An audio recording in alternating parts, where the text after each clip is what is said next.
कि जो RN procession निकाला गया जहांगीरपुरी सी ब्लॉक में, वो बगैर परमिशन के निकाला गया। परमिशन पूछा ही नहीं उन्होंने। दिल्ली पुलिस कमिश्नर का कहना है, जब बगैर पुलिस परमिशन के इस तरह का यात्रा निकालते हैं और उसमें हथियार होते हैं, तलवारें होती हैं, पिस्टल होता है, कंट्री मेड पिस्टल होते हैं, पिस्टल होता है, तो फिर ये पुलिस क्या खामोश तमाशे बनकर बैठी थी कि पुलिस गूंगी हो गई थी, अंधी हो गई थी पुलिस? कि कैसे आपने निकालने दिया बगैर परमिशन के आपके? और उसमें हथियार की क्या जरूरत है? जब आप रिलीजियस प्रोसेशन निकाल, हथियार क्यों रखते उसमें आप? और फिर हथियार रखते साथ में सब प्रोवोकेटिव नारे लगाते आप, क्यों? और तीसरी बात, आपने उस मस्जिद के सामने जाकर झंडा लगाने की कोशिश क्यों की? वहां पर झंडा क्यों लगाया बल्कि आपने वहां पर? उससे पहले बगैर पुलिस परमिशन के 2 प्रोसेशन चले गए थे। ये तीसरा था जो 5:30 बजे का वाकया है। तीसरी बात यह है कि जब से अमित शाह इस देश के होम मिनिस्टर बने हैं, ये वाहिद यूनियन टेरिटरी है जहां पर लॉ एंड ऑर्डर MHA के तहत आता है। 4 वायलेंस हो चुके हैं बड़े बड़े। एक लॉयर्स का पुलिस का तसादुम, दूसरा 2020 का जो प्रोग्राम हुआ वो, तीसरा जो 26 जनवरी 2020 को जो किसानों के आंदोलन सिलसिले में जो वायलेंस हुआ, और चौथा ये मुझे पुलिस परमिशन नहीं दी, खुद कमिश्नर ऑफ पुलिस कह रहे हैं, तो किस बुनियाद पर आपने उनको इतना बड़ा प्रोसेशन निकालने दिया? और हाथों में 1 नहीं, 2 नहीं, 3 नहीं, 2500-300 तलवारें हैं, हाथ में कट्टा है, पिस्टल है। और ये बता, हम पूछना चाह रहे हैं लोगों से, क्या तलवार और ये तफंचा रखना क्या एसेंशियल रिलीजियस प्रैक्टिस में आता है? क्या ERP है वो? हर जगह पर जहां पर प्रोसेशन जाता है, आप मस्जिद के ऊपर, दरगाह के ऊपर झंडा लगाते हैं, क्यों लगाते हैं भाई? आप बराबर अपना प्रोसेशन निकालिए, मगर प्रोसेशन में प्रोवोकेटिव नारे लगाना, देश में रहना है तो ये नारा लगाना पड़ेगा, मुल्ले काटे जाएंगे, मियां फुला फुला, ये कौन सा प्रोवोकेटिव नारे लगा रहे आप? और दूसरी बात यह है कि जब आपने वहां पर बगैर परमिशन की इजाजत दे दी, पुलिस ने इजाजत दे दी, आज कमिश्नर पुलिस कह रहे हैं, आपने 14 मुसलमानों को गिरफ्तार कर लिया, वो उसमें से कई जुवेनाइल हैं। क्या कर रहे हैं भाई आप? 14 के 14 को पकड़ लिया। और एक लड़का है अंसार, उसका वीडियो है कि कमिश्नर पुलिस नहीं देखते, क्या अमित शाह नहीं देखते, क्या इंटेलिजेंस नहीं देखता? वो अंसार को भी एक्यूज बनाए। वो अंसार तो उस प्रोसेशन में एक लड़का था जिसके हाथ में इतना बड़े तलवार थी, उसको समझा रहा है कि बेटा ऐसा काम नहीं करना, हम यहां पर मिलकर रहे थे, भारत हमारा वतन है। अब उसको एक्यूज बनाते। वन साइडेड कार्रवाई हो रही है। अब मैं शुरू से कह रहा हूं कि वायलेंस उसी वक्त होता है, कम्युनल वायलेंस, जब सरकार चाहती है। जब सरकार नहीं चाहती, कम्युनल वायलेंस नहीं होता। तो यहां पर भी सरकार चाहती थी कि वायलेंस हो, आपने वायलेंस होने दिया। आपकी नाक के नीचे तलवारें निकल रहे हैं, गाने बज रहे हैं, प्रोवोकेटिव गाने, आपके सामने मस्जिद के ऊपर झंडा लगाने की कोशिश, बल्कि लगा देते हैं कई जगह पर, इस जगह पर भी लगाया गया। 2 प्रोसेशन पीसफुल चले गए, तीसरे में गड़बड़ कैसे होती भैया? तो ये सब चीजें, इसकी पूरी जिम्मेदारी मोदी सरकार पर आयद होती है। और जो दिल्ली का मुख्यमंत्री है वो तो मुसलमानों को ब्लेम कर दिया। अब उनको शर्म नहीं आती इस तरह का बयान देने के मुसलमानों ने पत्थर फेंके?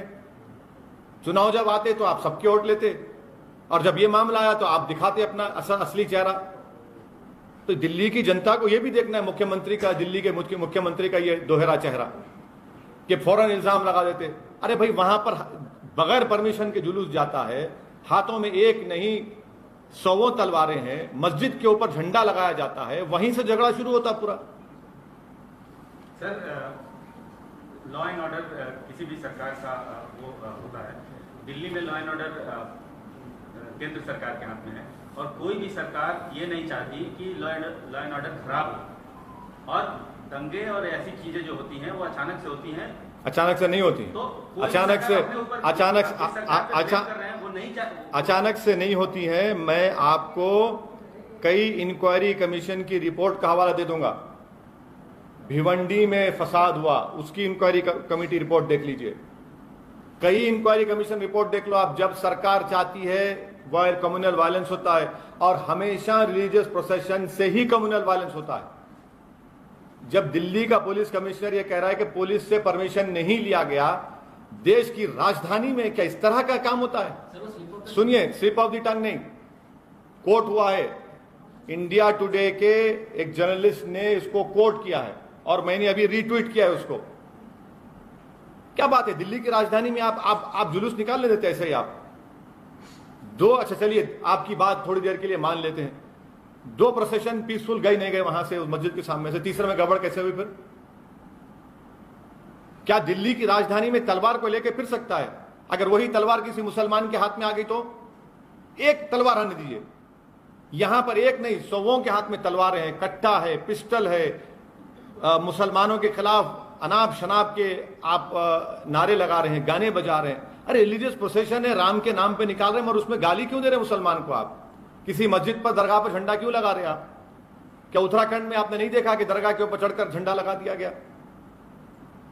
वायलेंस को हम कंडेम करते हैं, वायलेंस की कोई इजाजत नहीं देता, मगर जब सरकार खुद खामोश तमाशाई बन के बैठी हुई है तो फिर ये तमाशा हो रहा है। तो दूसरी तरफ से भी तो वायलेंस हुआ, देखा एक आदमी ने तमंचा पकड़ा। हाँ पकड़िए ना आप देखिए, आप लोग सुनिए, मैं आपसे गुजारिश कर रहा हूं कि मस्जिद के ऊपर झंडा लगाने का विजुअल क्यों नहीं दिखाया जाता टीवी के ऊपर? मस्जिद के सामने वो गाने बजाए जा रहे हो क्यों नहीं दिखाया जाता मीडिया में? सिर्फ सोशल मीडिया पर क्यों आता है? मस्जिद के सामने तलवारें लहराई जाती हैं, मस्जिद के सामने ठहरकर मियां फुला फुला गाली दी जाती है। ये क्या हो रहा है? फिर आप क्या कर रहे हैं? आप अगर कोई कानून अपने हाथ में लेता है तो एक्शन लीजिए, कोई रोक रहा नहीं है आपको, due process of law follow होना चाहिए। मगर ये कौन सा है? आप तो सेलेक्टिव लॉ अप्लाई कर रहे हैं। वो अंसार जो बच्चे को रोका समझाया, उसी को मैंने एक्यूज बना दिया आप।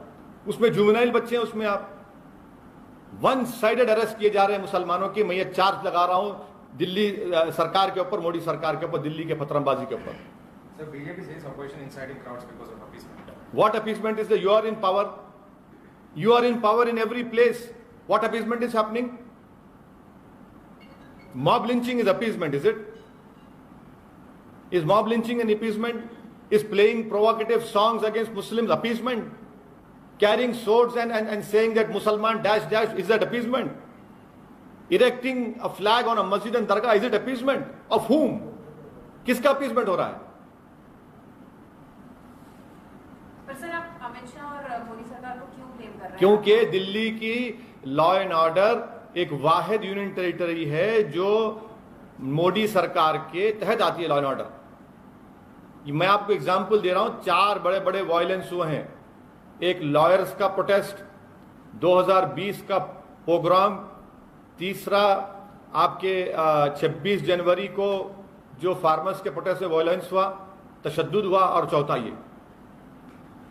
लेकिन सर पहले भी 2 प्रोसेशंस निकाले गए, तीसरे में ही वही तो मैं आपसे कह अगर ऐसा कुछ होता तो वही तो मैं आपसे कह रहा हूं, 2 जब पीसफुल चले गए, तीसरे प्रोसेशन में ही इन्होंने उस मस्जिद के ऊपर वहां पर वो झंडा लगाया। सुनिए, वहीं पर उन्होंने तलवारें उनकी हाथों में हैं, 1 नहीं, 2 नहीं, 3 नहीं, हर एक के हाथ में तलवार है।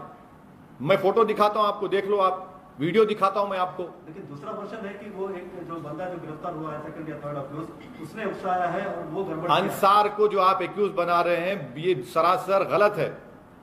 उस लड़के ने कंट्रोल किया वहां पर। मैं अंसार मेरा कोई दोस्त नहीं है, ना मेरे पार्टी का है, ना मैं इसको जानता हूं, मगर सब लोग कह रहे हैं कि वहां के हिंदू कह रहे हैं ना, वहां के हिंदू भाई कह रहे हैं, उसके पड़ोसी हिंदू भाई हैं, वो कह रहे हैं अंसार की इंटीग्रिटी पर, उसके कैरेक्टर पर वो कह रहे हैं। आप बगैर परमिशन के देते हैं और आपकी नाक के नीचे सब चीजें होती हैं और आप ये इल्जाम लगाते एक तरफ। सर ये मेन मुद्दा चल रहा है अभी, लेकिन लाउड स्पीकर को लेकर आप क्या बोल रहे हैं मैडम? बोलिए मैडम। सर आज भी फिर से पथरा हुआ, आज भी स्टोन पेल्टिंग हुआ, तो उस पे आप नहीं, वो पुलिस बोल दी, वो जिसके घर में गए थे वहां से पत्थर है, मामला पीसफुल है, पुलिस ने कह दिया। लाउड स्पीकर का बोलिए सर, लाउड स्पीकर के बारे में बताइए। सीपी ने क्या कहा? नहीं, सीपी ने क्या कहा? सीपी ने ये कहा कि कौन सी भी मस्जिद पे फ्लैग इंस्टॉल नहीं किया गया। ये मतलब आप बोल रहे हैं फ्लैग। मैं सीपी साहब को वीडियो मैं अभी ट्वीट करता हूं थोड़ी देर में, वो वीडियो वो आप लोगों को भी दिखाता हूं, देख लो आप। मस्जिद के अंदर वहां पर झंडे पड़े हुए हैं। कैसी बात कर रहे हैं वो? अपनी नाकामी को छुपाने के लिए कम से कम इतना तो झूठ मत बोलिए। तलवारें लेकर क्यों जाते हैं भाई? उनके हाथ में क्या कट्टे नहीं थे, उनके हाथ में पिस्टल नहीं थे जो प्रोसेशन में थे? तो दूसरी तरफ से तलवार और पिस्तौल कहां से कहां? वही तो हम कह रहे हैं, आपने इजाजत क्यों दी? अगर तलवार किसी के हाथ में है तो पकड़िए ना। फिर आप क्या, एक के हाथ में तलवार है तो फूल है, दूसरे के हाथ में अगर तलवार है तो तलवार है?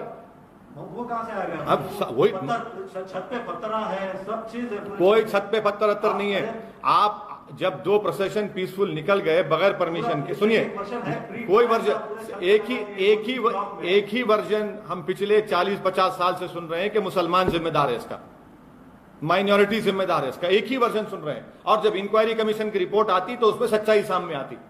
मैं आपको कितने, आप सुनिए, अब आप सुनना चाह रहे हैं ना, मैं सुनाता हूं आपको, सुनिए। रघुवीर दयाल कमीशन रांची में क्या हुआ 1964 में, फिर 1989 में शिलान्यास का जुलूस निकाला गया, जब क्या हुआ, फिर आप देख लीजिए भिवंडी में क्या हुआ। हाँ, उसके बाद फिर आपको मैं ये भी बता रहा हूं कि 22 अक्टूबर 1977 को वाराणसी में क्या हुआ। चौथा, 1978 रामनवमी प्रोसेशन जमशेदपुर में क्या हुआ। 1979 को क्या स्टेटमेंट दिया था बाला साहब द्योरस ने, वो सुन लीजिए 7 अप्रैल को। फिर उसके बाद आप justice Narayan commission of inquiry पढ़ लीजिए, उसमें क्या कहा था। हैदराबाद में गणेश चतुर्थी का जुलूस 7 सितंबर 1983 को। फिर उसके बाद आप आ जाइए 1989 को हजारीबाग का जुलूस। फिर उसके बाद आप आ जाइए 1989 कोटा में रामनवमी का जुलूस। फिर आप आ जाइए भागलपुर को, भागलपुर में। फिर आप आ जाइए भागलपुर में 24 अक्टूबर को तारतारपुर में क्या हुआ। फिर आप आ जाइए commission of Ramanandan commission of inquiry ने क्या कहा था, डेथ टोल क्या थी, कितने। अच्छा, फिर कर्नलगंज उत्तर प्रदेश का आप पढ़ लीजिए। सुनिए, 1991 सहारनपुर उत्तर प्रदेश में क्या हुआ। सीतामढ़ी अक्टूबर 1992 को दुर्गा प्रोसेशन था, क्या हुआ। आपको मैं कितने एग्जाम्पल दूं? कोई टाइम में नहीं, कोई सोशल मीडिया नहीं था, कैमरा। हाँ, कोई, मगर इंक्वायरी, सुनिए, आपके कैमरा एक आंख के अंधे हैं। आपके कैमरा 2 आंख दिखाना चाहिए, आप एक आंख के अंधे हैं। तो मैं क्या कर सकता हूं? क्या आपको नहीं दिखाई दिया वो तलवारें? क्या आपको नहीं दिखा दिया कट्टी और वो तफंचे? क्या आपको नहीं आपके कानों को नहीं सुनाई दे रहा है उस तरह के गाने? क्या आपको नहीं दिख रहा कि उत्तराखंड में रात में जुलूस निकाला गया और वहां पर क्या क्या बकवास बका गया? आप दिखाइए, आपका इख्तियार है, मैं रोक नहीं सकता आपको, मगर मेरा काम है जो सच्चाई बोलता रहूंगा। चाहे मुझे ना दिखाओ, आप उसको भी बंद कर दो आप। व्हाट्सएप चैट्स क्लियरली स्टेट करते हैं कैसा, मतलब कैसा क्राउडिंग को बुलाया गया, स्कोन पेल्टिंग कैसा, बालकनी से, टेरेस से। अगर आप पेगासस के जरिए से और आप अपने टेक्नोलॉजिकल जो भी आपके ने वेयर विथ ऑल उसके जरिए से अगर आपके ने व्हाट्सएप चैट हैं, तो फिर आप पहले से क्यों पुलिस नहीं रखे वहां पर? क्यों आपने पुलिस परमिशन, आप खुद कह रहे नहीं दिया, तो पुलिस का वहां पर इंतजाम क्यों नहीं था? तो इसका मतलब यह कि आपने कहा कि तलवार लेकर जाओ बेटा, तफंचा साथ में लेकर जाओ, गाने बजाओ वहां पर, सब आपके पास है ना, टेक्निकल चीजें आपके पास हैं, हर चीज आपके पास है, आप रोकते क्यों नहीं फिर उसको? सर, रांची वाले में भी पुलिस ने बोला कि लोगों ने मस्जिद से निकल के दंगे किए, तो उस पर क्या बोलना सर? तो मतलब 2 साइड से भी हो रहा ना। मैं हरगिज नहीं मानता इस बात को, मैं हरगिज इस बात को नहीं मानता हूं। मैं पार्लियामेंट में खड़े होकर दिल्ली के दंगों के बारे में कहा था, एक के बाद एक कोर्ट के फैसले पढ़ लीजिए आप, जो दिल्ली दंगों के बारे में कोर्ट के फैसले आ रहे हैं। रांची पे क्या बोलना है सर? मतलब रांची पे क्या बोलना है? रांची से पूछिए, कांग्रेस को पूछिए ना, रांची के बारे में उनसे पूछिए जो आके मुख्यमंत्री हैं। अगर आप लोग ये दिमाग बना, जितने भी पावर में हैं, जो स्टेट में चीफ मिनिस्टर्स हैं, चाहे कांग्रेस के हो, बीजेपी के हो या नॉन कांग्रेस के हो, अगर आप लोग ये तय कर चुके हैं कि मुसलमान ही जिम्मेदार है, तो फिर इंसाफ कभी नहीं हो सकता। अगर आप जस्टिस चाहते हैं तो इंक्वायरी कमीशन लगाओ, लगाकर मालूम करो क्यों हो रहा है सब चीजें। ये आप इसके लिए इंक्वायरी कमीशन की मांग करते हैं? मैं तो शुरू से कह रहा हूं, आप जहां रिस्पेक्टिव, आप जाकर दिल्ली हाईकोर्ट को बोलिए, एक सिटिंग हाईकोर्ट जज दीजिए, चलिए तहकीकात कराइए, पुलिस का क्या रोल था, पुलिस ने परमिशन दिया, पुलिस ने अगर परमिशन नहीं दिया तो कौन जिम्मेदार, अगर पुलिस ने परमिशन दिया तो कौन से रूट का परमिशन दिया, और अगर तलवारों का परमिशन दिया था कि पुलिस ने, तफंचों का परमिशन दिया था कि पुलिस ने, सब पुलिस को बताना पड़ेगा, और कैसे सच्चाई सामने आएगी? तो सिटिंग जज से इंक्वायरी बिल्कुल कराइए। आप सच्चाई को देश के सामने लाना चाहते हैं, करवाइए आप। चाहे झारखंड का हो, चाहे बंगाल का हो, चाहे राजस्थान का हो। मैं राजस्थान के बारे में आप लोगों से 3 दिन पहले बात किया तो आप लोग सवाल किए। आज की रिपोर्ट है, 2 टेलर की दुकान है, एक मुसलमान की टेलर की दुकान है, पूरी चल गई। देखिए, पढ़िए आप, अखबार की रिपोर्ट है, मेरी नहीं है रिपोर्ट वो। मतलब सर बंगाल, झारखंड, दिल्ली, ये पूरे इंसिडेंट्स पे आप सिटिंग जज से इंक्वायरी बिल कराइए, बिल्कुल करवाइए। सच्चाई को सामने आना चाहिए। आप अंसार को कस्टडी में लिया, उसको आप गलत ठहरा रहे थे। अंसार के जो हिंदू नेबर्स हैं वो खुद उसके कैरेक्टर के बारे में तारीफ कर रहे हैं, अंसार के। सर लाउड स्पीकर के बारे में क्यों बात नहीं करना चाह रहे हैं? इतना बड़ा मुद्दा है। इतना बड़ा लाउड स्पीकर आपके सामने बैठा हुआ है ना, और क्या होना आपको? ये कहा जा रहा है कि लाउड स्पीकर महाराष्ट्र में भी है। अब छोड़ दीजिए ना आप ये लाउड स्पीकर की बात करिए। महाराष्ट्र में भी बैन करने के लिए कहा जा रहा है। वो महाराष्ट्र की सरकार को बोलना चाहिए। माने 2 भाइयों का